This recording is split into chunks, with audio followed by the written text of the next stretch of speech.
Tonight's lecture involves us taking a look at ionic compounds and how their formulas are written, as well as how we go about naming type 1 ionic compounds. Please take a moment and write down the following problem. Got it? Good. Now, type 1 compounds come specifically from metals that belong to groups 1 and 2, the alkali and the alkaline earth metals. There are a few others from the transition metals that we can talk about at another time that would also be considered a type 1 metal. Why type 1? Type 1 metals only form one oxidation state, meaning they only obtain one cationic charge. This particular example, we're going to be looking at the compound formed between sodium and chlorine.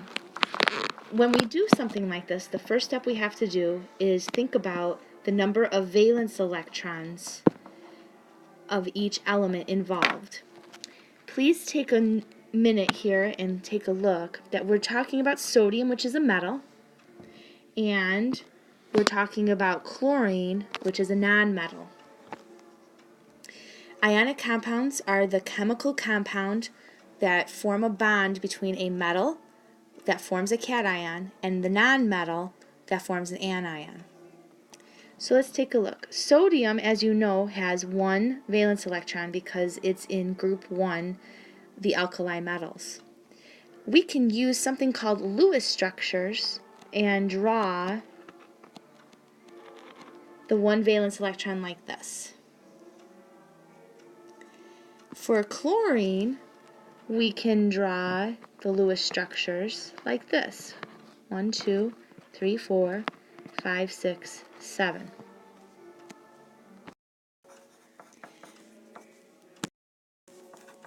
Now, when we watched the periodic table video, you learned that metals tend to give away their valence electrons, and nonmetals tend to accept more valence electrons.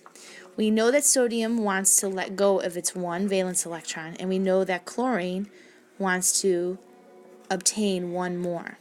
And so we can show that using this arrow. We're specifically showing that one sodium valence electron is going to the chlorine. When this happens, sodium becomes an ion, and we can show it like this. Chlorine now has its valence shell completely filled and also becomes an ion.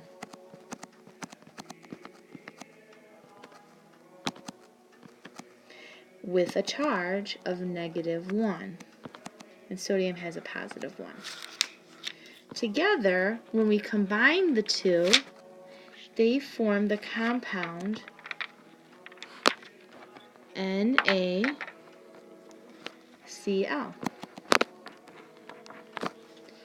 Now, when we take a look at this,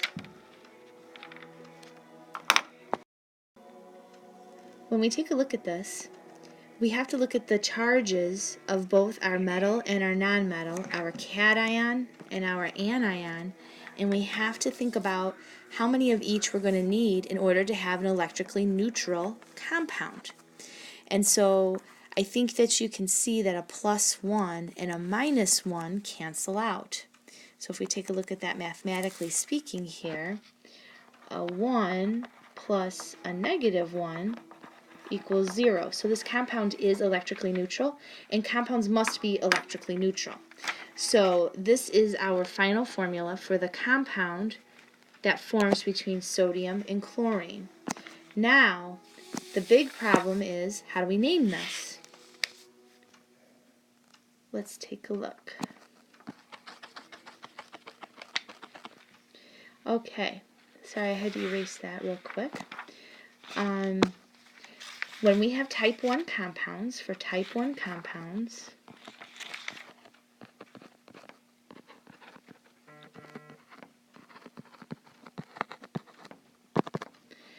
the metal or the first element, it keeps its elemental name.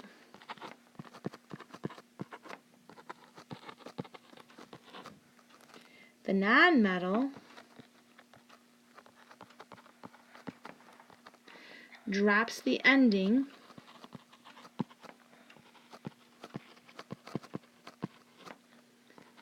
and adds, let's see here. Okay, give me 1 second here, guys. I'm going to move this up because we have to add the ending or the prefix IDE. So sodium, for our final answer here, the formula name for the compound NaCl is sodium. Sodium gets to keep its name, it's the metal. In chlorine, we drop off the ending of chlorine. We're going to drop that ending off and we're going to add IDE. So this becomes sodium chloride. Let's take a look at another compound that we can form. This is another type 1 ionic compound, and we're going to form a compound between rubidium and sulfur. So if we take a look here, rubidium is our metal, and it is a type 1 metal because rubidium is an alkali metal, and sulfur is a non-metal. And again, we know that metals tend to lose their valence electrons and non-metals tend to gain valence electrons. So when we take a look at rubidium, rubidium is in group 1 and it has 1 valence electron, and I'm going to show it like this. Again, this is called a Lewis structure, okay? Lewis structure.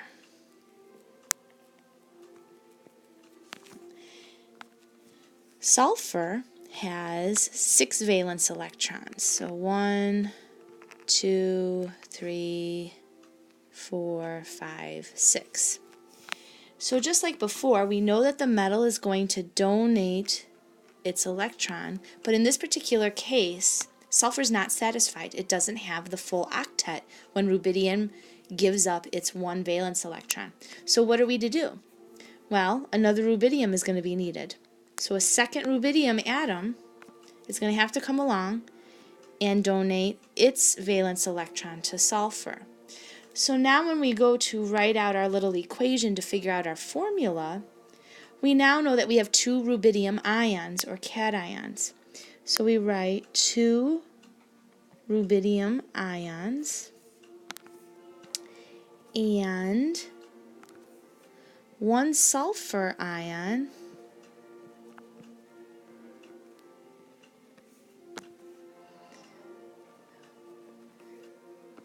that now has a complete octet. If you take a look, we do in fact have a complete octet here. We've got 2, 3, 4, 5, 6, 7, 8 valence electrons around our sulfur. When they come together, they produce a compound Rb2s. Now again, with our rules, Rb2s would be named rubidium. The metal keeps its name. And sulfur, I'm going to do this off to the side real quick. Sulfur loses its ending and we're going to add IDE. So this is going to be rubidium sulfide.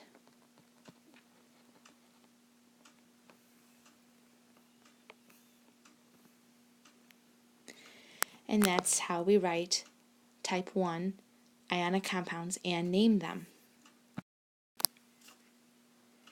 Now, for this problem, I want you to attempt it on your own, and you're going to answer what you think the best compound formula and name is for the compound that forms between magnesium and phosphorus.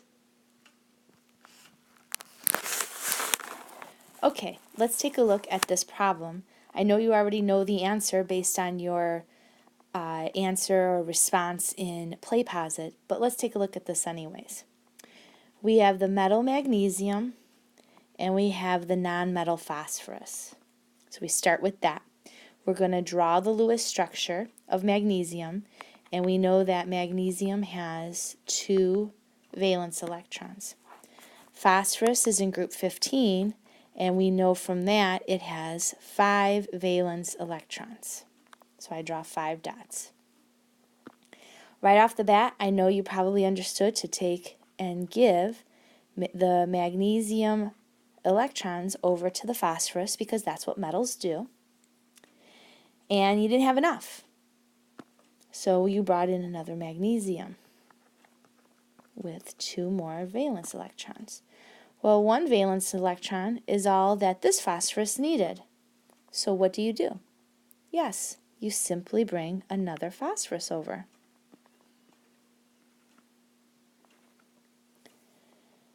Well, that causes a problem because there's only 1 more valence electron for this magnesium to give. So what are you to do? Absolutely. You bring over another magnesium, and it will donate its 2 valence electrons. So now let's take a look here. We have 3 magnesium ions and 2 phosphorus ions coming together in order for us to get enough valence electrons around our 2 phosphoruses, okay? And the 3 magnesiums have all donated both of their valence electrons, so they're going to be completely happy as well. Let's shrink this all up a little bit. So let's write this out. This time we've got 3 magnesium ions, 3 Mg plus 2, because they both, or all 3 of them lost 2 valence electrons. And we're bringing together 2 phosphorus ions with a -3 charge because they each took 3 valence electrons. 1, 2, 3, and 1, 2, 3. So they get a -3 charge.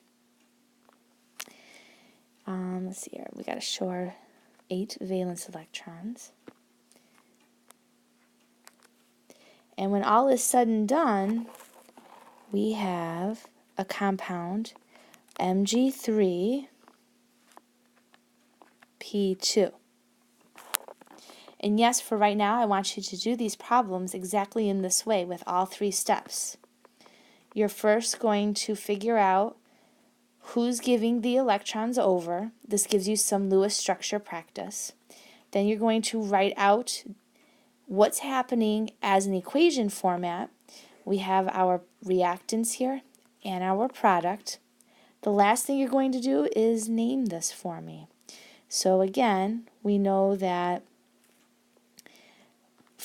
from our rules, Mg3P2, magnesium keeps its name, so this is going to be magnesium.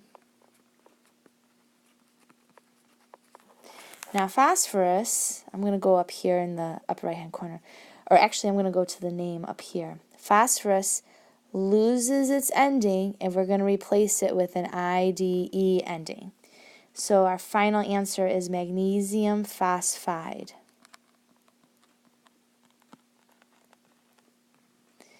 Now you may be wondering, how are you supposed to know where to make the cut for this IDE ending business? Well, it kind of flows. Oxygen becomes oxide, carbon becomes carbide, fluorine becomes fluoride, iodine becomes iodide, selenium becomes selenide, arsenic becomes arsenide, and so on and so forth. I've done the 2 hardest ones for you, sulfide from sulfur and this one, phosphide from phosphorus. The rest are kind of inherent, and you'll get better at it with practice. Have a wonderful evening.